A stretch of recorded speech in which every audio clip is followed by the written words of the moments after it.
There is a particular kind of tiredness that has nothing to do with hours worked. Daniel felt it on a Tuesday evening, sitting in his car in the office parking garage, not yet ready to drive home. He had just finished a project that had taken him 4 months. It was good work. He knew it was good work, the way a carpenter knows a joint is tight without needing anyone to tell him. And yet, an hour earlier in the all-hands meeting, his manager had spent 90 seconds on Daniel's project and 11 minutes on a project led by someone named Priya, who had joined the company 8 months after he had. Priya's project had problems. Daniel knew this because he'd fixed 2 of them himself, quietly over email, without being asked. Her timeline slipped. Her numbers had needed correcting more than once. And still, when leadership talked about who they trusted with the next big initiative, her name came up first. Daniel didn't resent her. That was the strange part. He liked her. What unsettled him was something underneath the situation, something he couldn't quite name. He had always believed that if you did excellent work, recognition would eventually catch up to you. It was a quiet, almost religious belief, the kind you don't examine because examining it feels ungrateful. But sitting in that garage, he let himself ask the question properly, for the first time. If skill were really the thing that got rewarded, why did it so often lose to something else? This is not a story about office politics. Although it will pass through an office more than once, it's not a story about unfairness, although unfairness will appear in it, the way weather appears in any honest account of a journey. It's a story about a kind of currency most people spend their entire working lives accumulating or losing without ever learning its name. You already know people who have it. Think of someone in your life, maybe a colleague, maybe a friend, who isn't the most brilliant person you know, but who somehow ends up trusted with the things that matter. The client meetings, the unsupervised projects, the decisions made without a paper trail, on a handshake, on a feeling. You've probably also known the opposite, someone gifted, sometimes more gifted than the trusted one, who never quite gets handed the keys, who is respected for their talent and quietly passed over for responsibility. Most people explain this gap with words like politics, luck, or favoritism. Sometimes those words are accurate, but they're also often a way of avoiding a more uncomfortable possibility, that there is a second economy running alongside the one we can see, a currency that doesn't show up on a resume, doesn't appear in a performance review, and yet quietly determines who gets access to opportunity and who gets left holding excellent work that nobody built anything on top of. Daniel didn't know it yet, but he was about to spend the better part of a year discovering what that currency was, how it worked, and why he had been unconsciously spending his own reserves of it for years without realizing there was a balance to protect. It started unremarkably the following week. His manager, a measured man named Oren, who rarely gave feedback beyond the necessary, stopped by Daniel's desk. He didn't mention the meeting. He didn't mention Priya. He said something that Daniel would return to many times over the coming months, though at the time it seemed almost throwaway. He said that leadership didn't actually spend most of their time thinking about who was the most talented person in the room. They spent it thinking about who they could stop thinking about, who they could hand something to and not have to check on it again. Daniel laughed a little because it sounded like a joke. Oren didn't laugh back. What Oren had described, without naming it, without any framework or slide deck, was the actual mechanism by which trust gets allocated in every organization, every relationship, every negotiation over money that has ever taken place. It has almost nothing to do with how good you are at the thing you do. It has everything to do with how predictable you are in doing it. This is uncomfortable to hear, because most of us were raised to believe that competence is the thing that gets rewarded. We were taught to study harder, to build skills, to become excellent. Nobody sat us down and explained that excellence, on its own, is often invisible, and that the world doesn't pay for invisible things. It pays for things it can rely on without watching. So here is the question this book will spend its remaining hours answering, the one Daniel sat with in that garage without yet having the words for it. If reliability, not talent, is the real currency that determines who gets trusted with money, responsibility, and opportunity, then what exactly is reliability made of? And more importantly, if you don't yet have much of it, how is it actually built? Most people, if you asked them directly, would deny believing that talent gets rewarded. They'd say, "Of course not. The world isn't fair. I'm not naive." But belief doesn't live in what we say when someone asks us directly.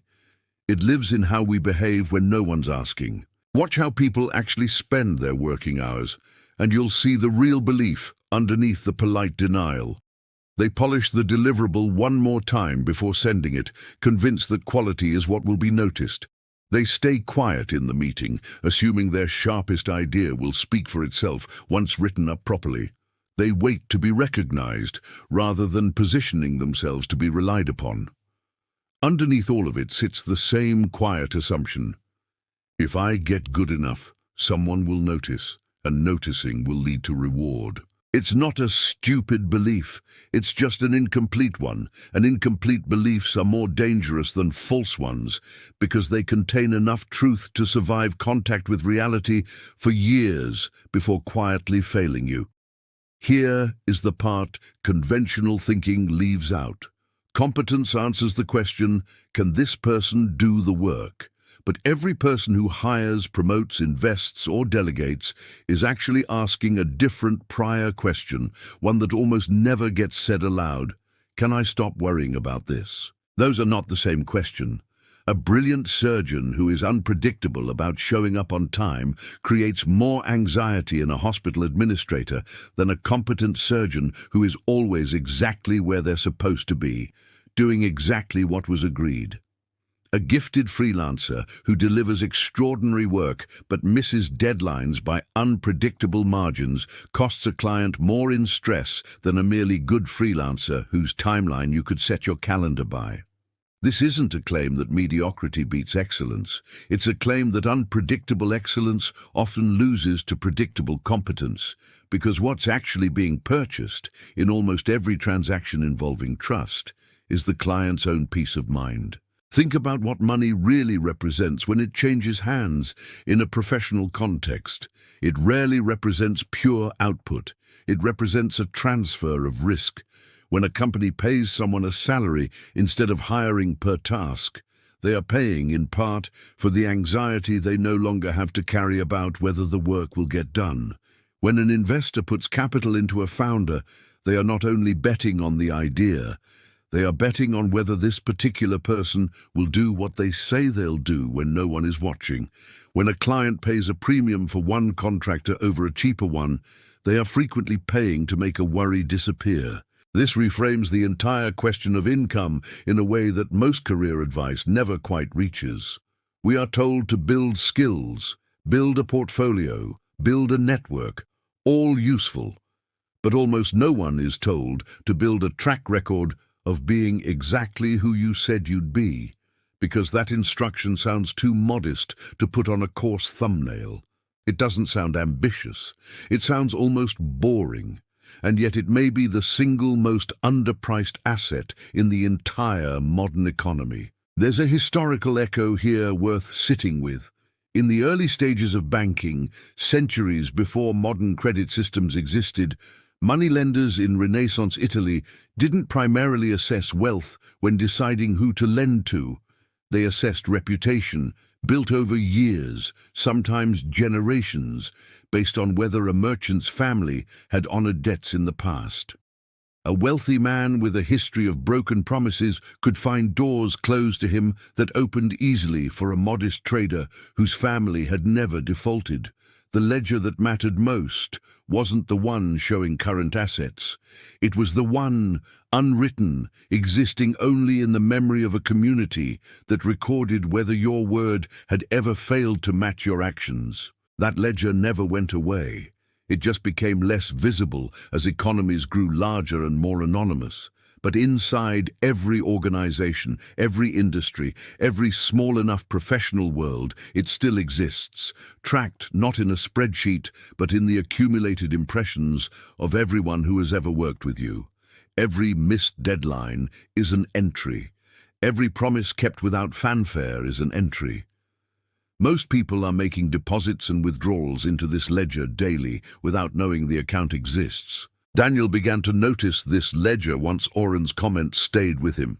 He started watching, differently now, who got trusted with what, and he began to see a pattern he'd been blind to before. It wasn't that skilled people were ignored. It was that skill alone was treated as a baseline assumption, almost invisible, precisely because it was expected.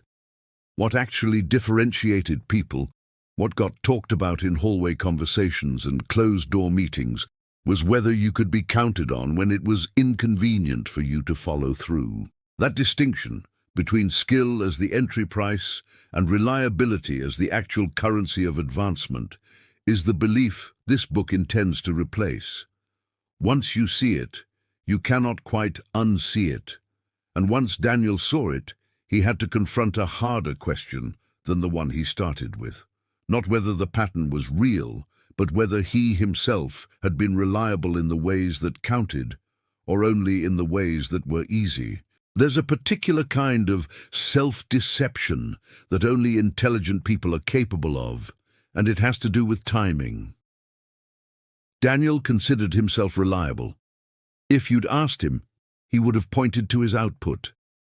The reports that were always accurate, the code that rarely broke in production, the fact that he had never, in 6 years, missed a hard deadline on anything that had his name officially attached to it. By any reasonable definition, he showed up. But there's a difference between showing up when it's visible and showing up when it isn't, and that difference is where most people's reliability quietly collapses without them ever noticing the collapse. Here is the pattern, and it explains more about careers, relationships, and reputations than almost anything else in this book. Humans are extremely good at being reliable under observation. We are far less reliable in the moments that don't get watched, don't get logged, don't get remembered by anyone, except the other person waiting on us. And it is precisely those unwatched moments that other people use, unconsciously, to build their real assessment of whether we can be trusted. Think about what actually erodes trust between two colleagues over a year. It's rarely one dramatic failure. It's the small message that says, "Sending this tomorrow," and arrives 3 days later with no explanation. It's the meeting that starts 9 minutes late because you assumed 9 minutes didn't matter. It's the favor you said yes to and quietly let drop because something more urgent came up and you figured they'd understand. None of these register as failures to the person committing them. Each one feels, in the moment, completely reasonable. But to the person on the other end, they accumulate into a single, unspoken conclusion. I cannot fully relax when this person is involved. This is the hidden psychological pattern beneath the entire idea of reliability as currency. Trust is not built primarily in the large, visible tests. It is built or destroyed in the small, unwatched ones, because the small ones reveal what a person does when there's no immediate cost to letting the standard slip. Psychologists who study relationships, both personal and professional, have long noticed a version of this. What predicts whether people trust each other over time isn't the presence of grand gestures. It's the accumulation of what researchers sometimes call small bids, tiny moments where one person could have shown up fully and either did or didn't. A return message, a promise remembered without being reminded, an apology offered before it was demanded. None of these moments feel significant individually. Their power comes entirely from repetition, from the pattern they quietly reveal about what a person defaults to when nobody's grading them. This is why talented people so often feel confused by their own stalled progress. They're measuring their reliability using the wrong instrument. They're asking, did I deliver the big project? The real ledger is asking a quieter, more relentless question. Did you deliver the small things consistently when there was no scoreboard? Daniel thought back over the past year and started noticing his own quiet ledger. The 3 times he'd told a teammate he'd review their document first thing tomorrow and hadn't opened it until the afternoon. The Slack messages he'd left unread for 2 days because they weren't urgent enough to interrupt his focus, even though the person waiting had no way of knowing that. None of these were failures in the way a missed deadline is a failure. They were smaller than that. But they were exactly the texture of behavior that Oren had been describing, the texture that determines whether someone gets handed the next project without anyone checking in. There's a reason this insight is uncomfortable rather than simply informative. It means reliability isn't primarily a skill you demonstrate. It's closer to a character trait you leak constantly in moments too small to feel like they count. You cannot perform your way into it during the important meeting if you're inconsistent during the unimportant ones, because the people around you are building their impression from the unimportant ones, whether you intend them to or not. This also explains why some genuinely brilliant people plateau, while less naturally gifted people quietly rise past them.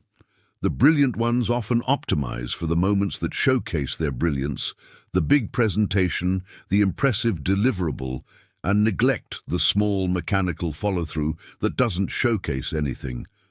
Meanwhile, someone with more modest talent but sturdier habits builds, message by message, minor commitment by minor commitment, a reputation for being the person things don't fall through the cracks with.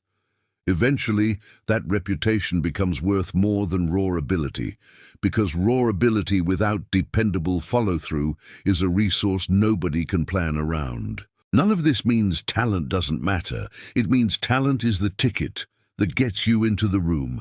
Reliability is what determines whether you're ever invited back into it, and whether, the next time something important needs to be handled, your name is the one that comes to mind without anyone having to think twice.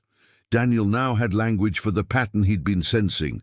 What he didn't yet have was a way to explain why some people, despite understanding all of this intellectually, still couldn't seem to close the gap between knowing it and living it. Understanding a pattern intellectually and living differently because of it are 2 separate achievements, and the gap between them is where most self-improvement quietly dies.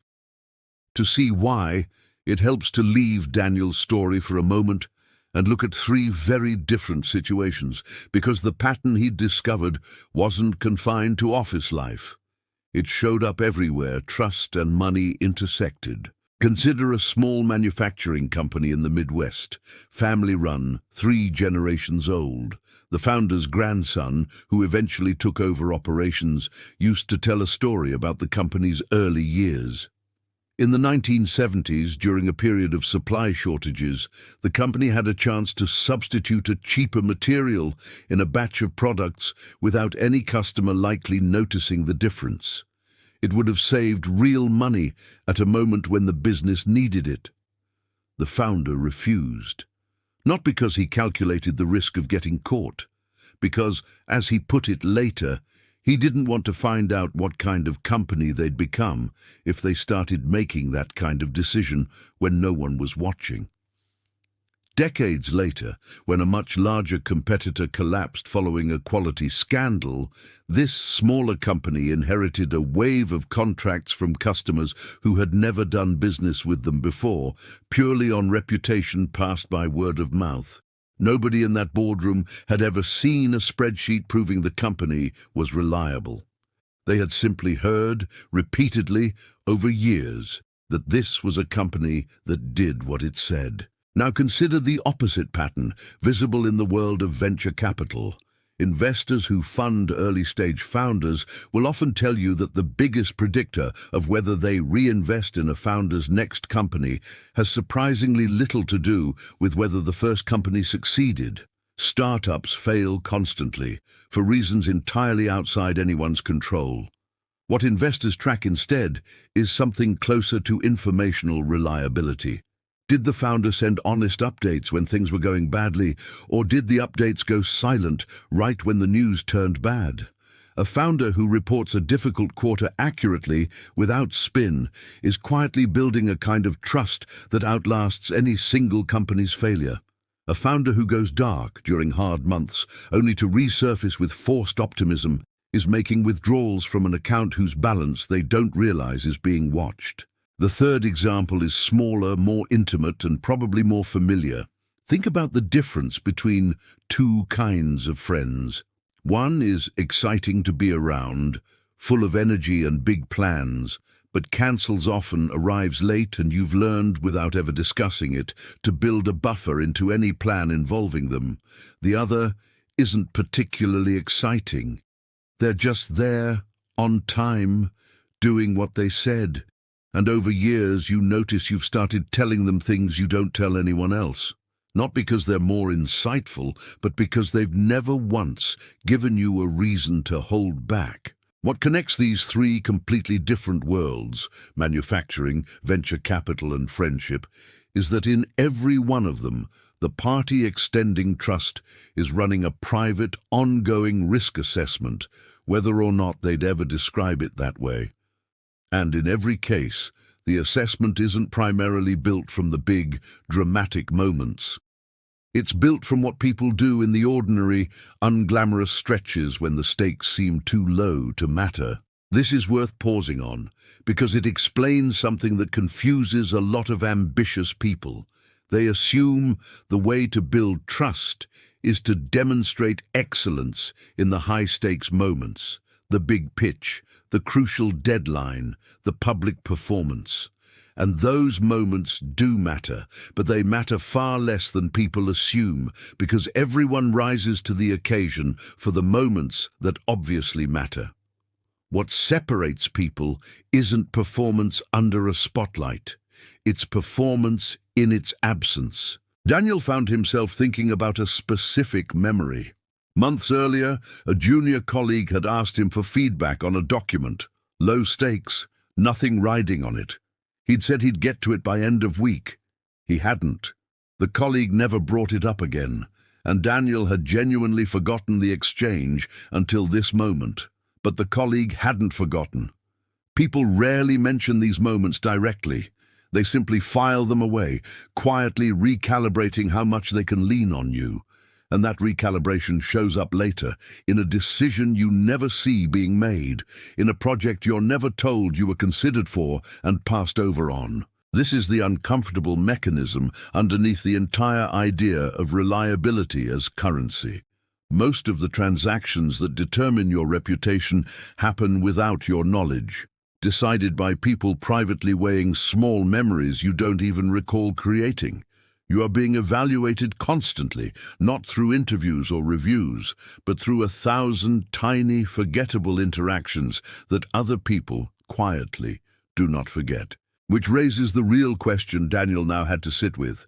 If reliability is built this invisibly, one small, unglamorous moment at a time, how does anyone actually go about building it on purpose, rather than accidentally discovering in a parking garage that they'd been unconsciously spending it down for years?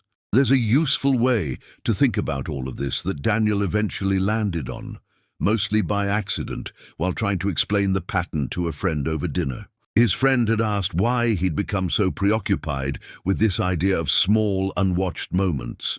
Daniel tried a few explanations before one finally clicked, both for his friend and, in saying it out loud, for himself. He said it was like having an account nobody shows you the balance of. Every interaction is a transaction, some deposit, some withdraw, and the account isn't held by you. It's held separately in the mind of every person you've ever worked with, and the interest it earns compounds in a currency you can't spend anywhere except in access. Access to opportunity, to responsibility, to the benefit of the doubt when something goes wrong. His friend called it an invisible currency, half joking, and the phrase stuck with Daniel in a way that surprised him. It's worth taking this mental model seriously, because it explains several things that otherwise seem contradictory. It explains why two people with nearly identical resumes can have wildly different career trajectories.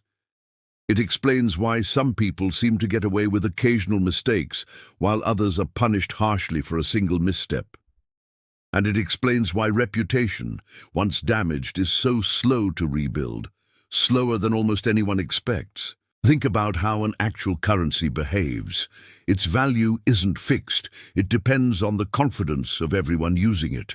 A currency that's been stable for years earns trust that allows for larger transactions, bigger loans, longer timelines, less collateral required up front. A currency that's been unstable, even briefly, gets discounted heavily going forward, even after stability returns, because the memory of instability outlives the instability itself. Reliability works exactly this way inside a career or a relationship. Someone who has been consistent for years earns something like credit. They're given the benefit of the doubt when they're late once, because lateness contradicts everything already known about them, so it gets explained away as an exception. Someone who has been inconsistent, even if they've recently improved, doesn't get that same benefit. Their one late delivery isn't read as an exception, it's read as confirmation. This is why the same mistake can cost two different people wildly different amounts. It isn't really about the mistake. It's about what currency reserve the person had built up before the mistake occurred. High reserves absorb shocks.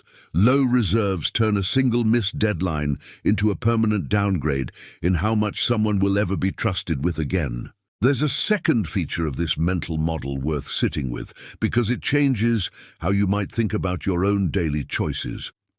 Currencies don't just get spent through obvious transactions, they also quietly inflate or devalue based on what's happening around them. If everyone in your environment is unreliable, if missed deadlines and vague promises are the norm, then simply being consistent becomes disproportionately valuable because you're the stable currency in a volatile market. This is precisely why reliability is such an underpriced asset in most modern workplaces. Standards for consistency have quietly eroded almost everywhere, buried under the noise of constant notifications, shifting priorities, and the cultural permission to be endlessly, casually late on things that don't feel urgent. Anyone willing to hold a higher standard than their environment finds their currency appreciating simply by comparison, without needing to do anything spectacular. This explains something Daniel had noticed about Priya, the colleague whose recognition had first unsettled him. It wasn't that her work was flawless, it was that in every interaction he'd witnessed, she communicated proactively, especially when something was going wrong. She'd send a message before anyone had to ask, saying a deadline needed to move and explaining exactly why, offering a new one she intended to hit. It looked, on the surface, like something close to failure, an admission that things weren't going perfectly, but it functioned as the opposite. Every time she did this, she was making a deposit, not a withdrawal, because she was proving that even when things went sideways, people could count on hearing about it from her directly, immediately, rather than discovering it themselves too late to plan around it. This is the part of the model most people miss entirely. Reliability was never really about perfection. Perfection is actually a fragile, brittle version of reliability, because it can only survive contact with a world that has no surprises in it, and no such world exists. The real currency isn't built from never failing, it's built from how predictably a person behaves around failure, whether they surface problems early or hide them, whether their word about what happens next can be trusted, even when what happens next is bad news. Daniel began quietly to test this. Not with any grand gesture, just with the ordinary Tuesday problem of a deliverable that was going to be 2 days late, something he would previously have quietly absorbed and hoped nobody noticed until the delivery itself. Instead, on the Monday, he sent a short message, named the delay, named the reason, named the new date, and asked if that worked. It took him 90 seconds to write. The reply came back within the hour. Thanks for the heads up, no problem at all. Nothing dramatic happened, that was itself the entire point. If the model is this simple, An obvious question follows. Why don't more intelligent, well-intentioned people simply do this? Why does someone read a book, hear an idea like this one, nod along in complete agreement, and then return to their life essentially unchanged? The answer has less to do with laziness than most people assume, and more to do with a quiet miscalculation that happens in the moment. Reliability is actually being tested. Here is the miscalculation. In the moment you're deciding whether to send that awkward message, whether to admit a delay, whether to follow through on a small commitment nobody would notice you breaking, your mind runs an instant, mostly unconscious cost-benefit analysis. And the analysis is almost always distorted because the cost of breaking the small promise feels immediate and personal. Embarrassment, admitting imperfection, the minor discomfort of an uncomfortable message, while the cost of breaking it silently feels distant and abstract, a slightly worse reputation sometime, with someone, for some reason you can't quite picture. Human beings are extraordinarily bad at weighing immediate, vivid discomfort against distant, vague consequence. This isn't a character flaw specific to unreliable people. It's a basic feature of how attention and anxiety work in every one of us. The discomfort of admitting a delay is right in front of you, sharp and specific. The cost of not admitting it is diffuse, delayed, and easy to convince yourself won't really matter this time. This is why intelligent people who can intellectually explain the entire mental model in this book back to you with total clarity, still fail to live it.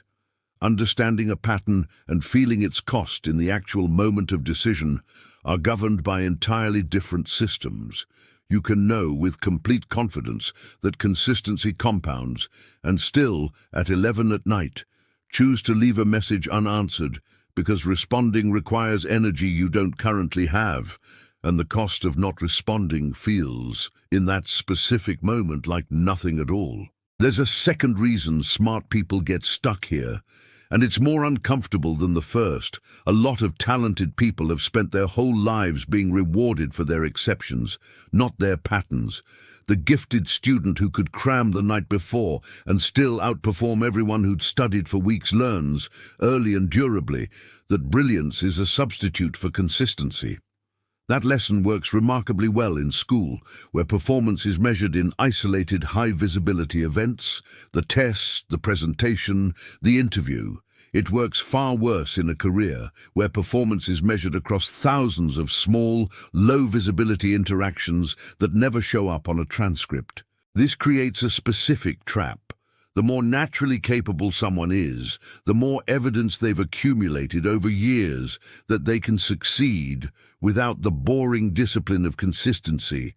Every time they've pulled off something impressive at the last minute, it has quietly reinforced the belief that reliability is optional if you're talented enough. This belief is not irrational. It's often been true historically in their own life, which is exactly why it's so hard to unlearn. You cannot simply argue someone out of a belief that their own lived experience has repeatedly confirmed. Daniel recognized this in himself with some discomfort. He had, in fact, built an identity partly around being someone who could handle a crunch, who thrived slightly under pressure. There was a version of pride tangled up in it, the quiet satisfaction of pulling off something difficult at the last possible moment. What he hadn't considered until now was that this pattern, however impressive in the moment, was invisible to everyone except the people close enough to watch it happen. From the outside, from the perspective of someone deciding whether to hand him something important 6 months from now, all that showed was the occasional last-minute scramble, the slightly too close deadline, the small recurring uncertainty about whether this time it would come together. There's a third obstacle, quieter than the first two, and it has to do with how reliability actually feels while you're building it. It rarely feels like progress. There's no visible milestone for having sent 40 honest status updates instead of going silent. Nobody throws a small celebration because you replied to a message the same day instead of 3 days later. The entire skill is built from actions too small to feel like achievements, which means the part of the brain that responds to visible reward gets almost nothing to work with.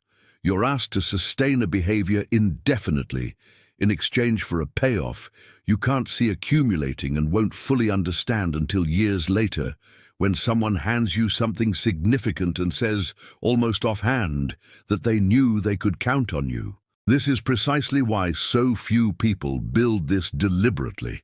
It requires acting consistently in service of a reward you cannot observe happening. Most systems of motivation, in school, in sales, in fitness, are built around visible, immediate feedback. This one isn't, which means building it requires something closer to quiet discipline than motivation at all, a willingness to keep making small deposits into an account whose statement you'll never actually see. Trusting that somewhere, in the private ledgers other people keep about you, the balance is genuinely accumulating. Daniel didn't have a solution to this yet, but he had, for the first time, an accurate diagnosis of why understanding a pattern and living differently because of it are such separate achievements. The next question was harder. Not why people stay stuck, but what specifically changes in behavior and in decision-making once someone actually crosses from knowing this to living it. Something shifts once a person actually internalizes this, and it isn't primarily about doing more. It's about what they stop doing. The first thing to go is the habit of overpromising to sound good in the moment. This is a subtler trap than it first appears, because overpromising doesn't feel like lying. It feels like optimism, like confidence, like giving a good answer to a reasonable question. Someone asks when something will be done, and the mind reaches for the most impressive, plausible answer rather than the most accurate one. Friday sounds better than Monday, so Friday is what gets said, even when some quieter, more honest part of you already suspects Monday is closer to the truth. Once you start seeing reliability as a currency, this instinct starts to feel different. Every optimistic estimate that later slips becomes a withdrawal you didn't need to make. And the strange discovery, once people start correcting for this, is that giving a slightly less impressive but more accurate answer almost always lands better than giving an impressive answer you later have to walk back. Nobody remembers the mildly unglamorous timeline you hit exactly. Everyone remembers the exciting timeline you missed. Daniel tested this directly a few weeks into paying attention to his own patterns. A stakeholder asked him for an estimate on a piece of analysis, the kind of request that would normally get an eager, slightly compressed answer designed to sound capable. This time, he paused, actually thought about his current workload, and gave a date that felt almost embarrassingly modest. Wednesday, not Monday, which is what he would have said a year earlier to seem sharp. He delivered it Tuesday, a day early. The stakeholder mentioned weeks later in an entirely unrelated conversation that Daniel was someone whose estimates you could actually plan around. It was a small comment, said in passing, forgotten by the person who said it almost immediately. Daniel did not forget it. This points to the second shift. People who internalize this idea stop treating communication about problems as an admission of failure and start treating it as the actual product they're delivering, separate from the work itself. This is a genuinely different way of operating than most people are trained into. Most professional instinct says, don't bring up a problem until you have a solution. Don't alarm anyone unnecessarily. Handle it quietly and hope it resolves before anyone notices it was ever at risk. This instinct feels responsible. It's actually one of the most reliable ways to erode trust, because when the problem does eventually surface, and unmanaged problems almost always eventually surface, the other person doesn't just experience the problem, they experience the discovery that you knew and didn't say anything, which is a separate and often larger breach than the original problem itself. People who've internalized the invisible currency idea flip this instinct. They surface problems early, before they're resolved, sometimes before they're even fully understood, because they've come to recognize that the discomfort of an early, unfinished conversation is vastly smaller than the cost of a late, complete one. This changes how they're perceived in a way that has almost nothing to do with their actual failure rate. Two people can have identical numbers of things go wrong over a year. The one who surfaces problems early gets remembered as dependable. The one who surfaces them late, even with a lower total failure rate, gets remembered as someone you have to watch closely. The third shift is quieter and shows up mostly in small, private choices nobody else observes. People who take this seriously start closing loops that don't strictly require closing, replying to the message that technically didn't need a reply just to confirm receipt, circling back on the minor favor that the other person had probably forgotten they'd asked for, sending the "just following up to confirm this is handled" note that adds no new information except the reassurance that nothing has been dropped. None of these actions produce any visible output. They exist entirely inside the invisible ledger, deposits made specifically because no one is checking whether they were made. This is, in some ways, the most important behavioral shift of all, because it's the one most resistant to shortcuts. You cannot fake consistency in the moments nobody's tracking, because faking requires effort, and effort applied consistently in unwatched moments is, definitionally, no longer faking. It's simply what the person has become. There's a final shift worth naming, more internal than behavioral. People who build genuine reliability stop needing every piece of work to be impressive in order to feel proud of it. There's a specific, quiet satisfaction available to someone who has simply done exactly what they said they'd do, on time, without drama, for the 40th time in a row. It isn't the same feeling as the adrenaline of a last-minute save. It's calmer, and initially it can feel almost like a loss, like giving up the more exciting version of yourself. But it compounds in a way the adrenaline never did. Adrenaline creates a good story. Consistency creates a reputation, and reputation, unlike any individual story, keeps working for you in rooms you're not even in. Daniel noticed, months into this shift, that people had started asking him things slightly earlier in a project's life. Not because his skills had visibly changed, because something about how people planned around him had changed. He was being looped in earlier, consulted before decisions, rather than informed after them. He hadn't done anything dramatic to earn this. He had simply stopped making the small withdrawals he used to make without noticing, and let the deposits accumulate quietly in an account whose balance he was finally starting to feel the effects of, even though he still couldn't see the number. Once you see this pattern clearly, it becomes difficult to unsee it, because it doesn't stay contained to careers. It runs underneath nearly every domain where money, trust, or responsibility change hands. Consider money directly, since the title of this idea points there. Most people assume income is primarily a function of skill, negotiated ability, or market demand. Those things matter, but look closely at how income actually scales for most professionals over a career, and a different pattern emerges. The biggest jumps rarely come from becoming 20% better at the core skill.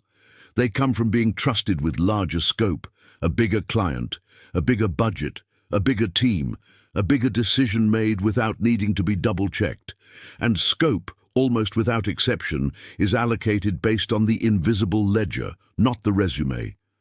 Two equally skilled people can have wildly different earning trajectories because one of them has spent years being handed slightly more responsibility than the other, compounding year over year into a completely different scale of opportunity. The skill got them in the door. The reliability determined how many doors opened after that one. This is why the framing of the invisible currency matters more than it might first seem. Currency, real currency, has a specific property that makes it different from mere reputation. It's transferable. It's spendable in contexts you didn't originally earn it in. A person who has built a reputation for reliability at one company often finds that reputation quietly preceding them into the next one, through references, through word of mouth, through former colleagues who mention unprompted that this is someone you can count on. Reputation compounds across contexts in a way that skill alone doesn't, because skill has to be redemonstrated in every new setting, while trust, once transferred through someone else's vouching, is often extended before any demonstration happens at all. The same mechanism runs through leadership, though it shows up almost in reverse. Leaders are rarely trusted because they're the most brilliant strategist in the room. They're trusted because the people under them have stopped needing to guess what will happen next. A leader whose decisions are unpredictable, even when individually brilliant, creates a team that spends enormous hidden energy trying to anticipate mood, priorities, and direction. A leader who is consistent, even if only moderately talented, creates a team that can move fast because nobody's spending energy managing the leader's unpredictability. This is why some of the most effective leaders in any organization are not the most charismatic people in the building.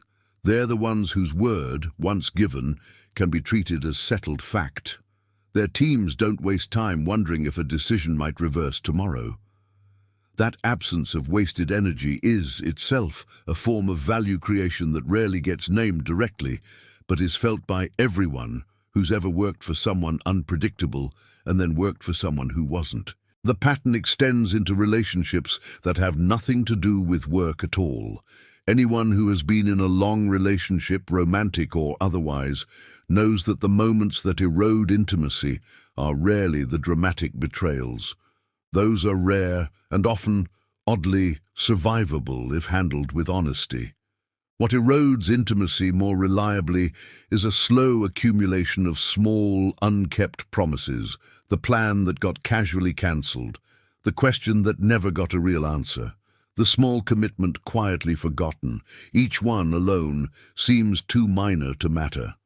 Together, they teach the other person, gradually and often without either party fully realizing it's happening, that this person's word requires a mental asterisk.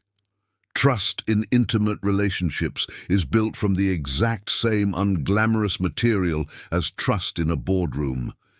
It is simply harder to see because there's no promotion or raise to mark its absence, only a slow, quiet withdrawal of closeness that neither person can quite point to a single cause for. Modern life in particular has made this pattern easier to violate than at almost any point in history, which is part of why it's become such an underpriced asset.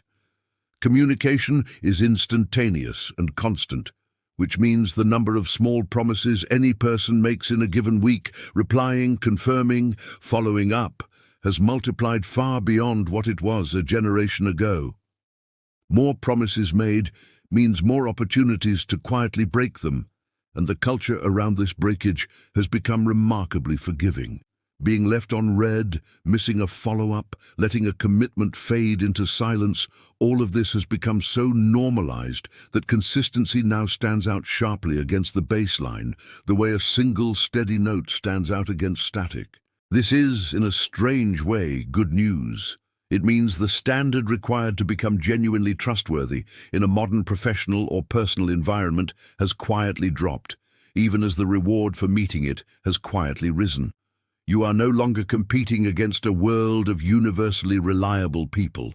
You are competing against a world that has grown comfortable with vagueness, delay, and unexplained silence. Simply being the person who does what they said, when they said, without needing to be chased, has become a rarer and more valuable trait than it was for almost any previous generation. Daniel began to notice this everywhere once he started looking. In vendors who never followed up, in colleagues who agreed to things in meetings and then let them evaporate, in friends who suggested plans and then let them dissolve into vague, unconfirmed maybes. None of these people were bad people. They were simply operating inside a culture that had quietly lowered its own bar without anyone deciding to lower it on purpose, which meant that anyone willing to hold a slightly higher bar wasn't competing against excellence. They were competing against inattention. And inattention, it turns out, is a remarkably easy standard to exceed once you decide it matters. There's a version of this story where nothing changes. It's worth spending a moment there because the cost of ignoring this pattern doesn't announce itself the way a single bad decision does. It arrives slowly, disguised as ordinary bad luck. Picture a version of Daniel who never sat in that parking garage long enough to ask the uncomfortable question. He continues doing excellent work. He continues believing, quietly, that the work will eventually speak for itself. Nothing catastrophic happens to him. That's the important part. There's no dramatic failure, no public embarrassment, no single moment he could point to and say, this is where it went wrong. Instead, something slower happens. He keeps getting good performance reviews. He keeps getting modest raises. And he keeps noticing every year or two that someone slightly less experienced than him gets handed the thing he quietly wanted.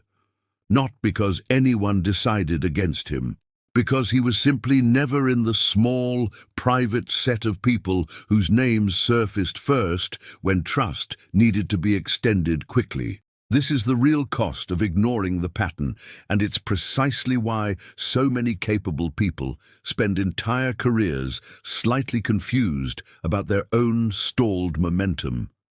They're not failing. They're simply invisible in the one ledger that actually determines who gets asked first. And invisibility doesn't feel like a crisis. It feels like a series of mildly disappointing near misses spread out over years, each one small enough to shrug off, until they've quietly added up to a career that looks from the outside perfectly fine and feels from the inside subtly stuck. There's a harder version of this cost too, one that shows up not in careers, but in reputations that have been actively damaged rather than merely neglected. Trust, once broken in a visible way, doesn't rebuild on the same terms it was lost. This is one of the more asymmetric features of the invisible currency, and it surprises people who assume that fixing a mistake should restore things to where they started. It doesn't. A person who misses one important deadline after years of reliability absorbs it as an aberration. A person who misses one important deadline after a pattern of smaller unreliabilities doesn't get an aberration. They get a confirmation, and confirmations are far more expensive to undo than isolated incidents because they don't just cost trust in the moment. They recalibrate downward how much trust is extended by default going forward in situations that haven't even happened yet. This is why some people, having been burned once by someone's inconsistency, seem unreasonably slow to extend trust again even after real change has occurred. It isn't unreasonable at all once you understand the mechanism. They're not evaluating the person's current behavior. They're weighing it against a private historical ledger that takes far longer to update than the behavior itself takes to change. Rebuilding a damaged reputation isn't a matter of a few good months. It's usually a matter of enough consistent deposits to outweigh, numerically, in someone else's private accounting, the withdrawals that came before. This is discouraging to hear and also clarifying, because it means the effort required to rebuild trust is knowable, even if it's larger than most people expect. It simply requires outlasting the old impression with a longer pattern of the new one. Now consider the other version of this story, the one where the pattern is adopted rather than ignored. It's worth being honest that this version doesn't look dramatic either, at least not at first. Nobody gets a sudden promotion for replying to messages on time. Nobody gets a bonus for admitting a delay early instead of hiding it. The early results of building this kind of reliability are almost undetectable, which is exactly why so many people give up on it before it compounds into anything visible. But somewhere between year 1 and year 3 of consistent small deposits, something shifts, and it shifts quietly enough that most people only notice it in retrospect. They start being consulted earlier. They start being handed things without an explanation of why, because the explanation has become obvious to everyone except them. They start finding that difficult conversations go easier, that the benefit of the doubt is extended more generously, that a single missed deadline, when it inevitably happens, gets absorbed by the relationship instead of becoming evidence against them. None of this happens because they've become more talented. It happens because they've become, in the specific sense this book has been building toward, more bankable, someone whose word can be used as a planning input by other people without hedging. This is the actual shape of a career or a relationship or a reputation built well over time. It is a compounding curve, not a staircase. It looks like almost nothing is happening for a long stretch, and then, gradually, opportunities start arriving that seem, from the outside, sudden, even lucky. They are neither sudden nor lucky. They are the delayed, compounded interest on thousands of small, forgettable moments where someone chose to be exactly who they said they'd be, for an audience of no one, expecting no credit and getting none, for years, until eventually, without any single dramatic turning point, they did. Daniel, a year and a half after that evening in the parking garage, was handed the lead on an initiative larger than anything he'd been trusted with before. Nobody mentioned reliability in the meeting where it was decided. Nobody needed to. The decision had already been made, quietly over 18 months, by a version of him that had simply stopped making unnecessary withdrawals. There's a moment, near the end of most genuine transformations, where the person going through it realizes the change happened without a single dramatic scene to mark it. Daniel had, at some point, stopped waiting for his work to speak for itself. He had stopped believing that competence alone would eventually be noticed and rewarded, the way water eventually finds its level. He had replaced that belief with a quieter, less flattering, more useful one. That he was, every day, in ways too small to notice, either depositing into or withdrawing from an account that other people were keeping on his behalf, whether he liked it or not. He never had a conversation with Priya about any of this. He never needed to. What he noticed, instead, watching her more carefully over the following months, was that she wasn't operating from some superior talent he lacked. She was simply further along the same account he'd only recently discovered existed. She'd been making small, unglamorous deposits for years, longer than he had, and what had looked from a distance like favoritism or luck was actually the visible surface of a very long, very quiet pattern nobody outside of her closest collaborators had ever fully seen. This is, in the end, the deeper shift this book has been circling, not a set of tactics, though the tactics matter, not a mental model, though the mental model helps make the invisible visible. The real shift is in how a person comes to understand their own reputation. Most of us walk around assuming our reputation is roughly equivalent to our self-image, that we are, in the eyes of others, whatever we privately believe ourselves to be. This is almost never true. Reputation isn't built from your intentions. It isn't built from how hard you tried or how good your reasons were for the thing that fell through. It's built entirely from what other people experienced in moments you may not even remember, and it exists independently of whether you feel you deserve it. This can sound bleak, stated plainly.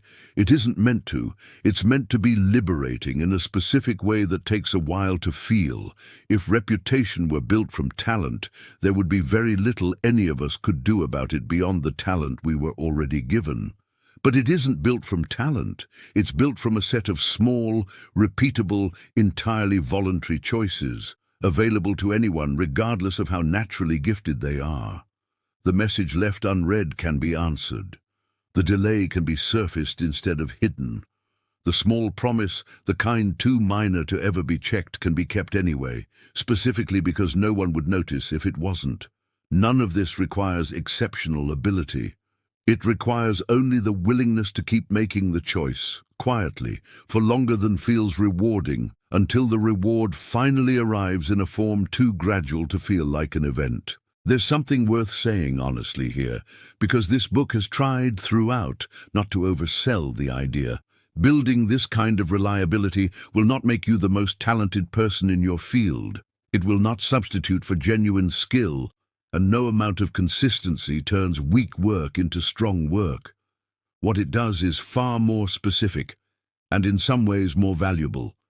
It determines how much of your talent the world actually gets to see. A brilliant idea, held by someone nobody quite trusts to execute it, tends to stay exactly where it is, admired occasionally, funded rarely. The same idea, held by someone whose follow-through has been proven over years, tends to find its way into rooms, into budgets, into other people's plans. Reliability doesn't replace talent. It's the delivery mechanism that decides whether talent ever reaches anyone. Somewhere in this realization is a quieter truth about identity, one that took Daniel the longest to sit with. For most of his life, he had measured his own worth by the quality of what he produced. The insight, the analysis, the clever solution. He had never quite considered that an equally significant part of who he was, professionally and otherwise, was made up of something far less impressive to describe at a dinner party. Whether people could exhale a little when they handed him something and walked away. Whether his word, once given, could be treated by others as a fact they didn't need to verify. There is a specific kind of dignity in becoming that for someone. Not the most exciting person in the room.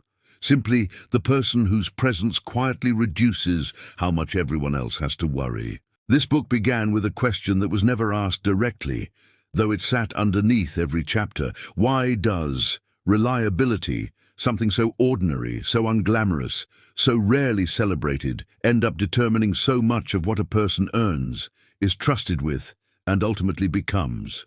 The answer by now is probably no longer a surprise. It's because reliability is the only currency that scales without requiring anyone to keep re-evaluating you. Talent has to be proven again in every new room. Charisma fades the moment it stops performing.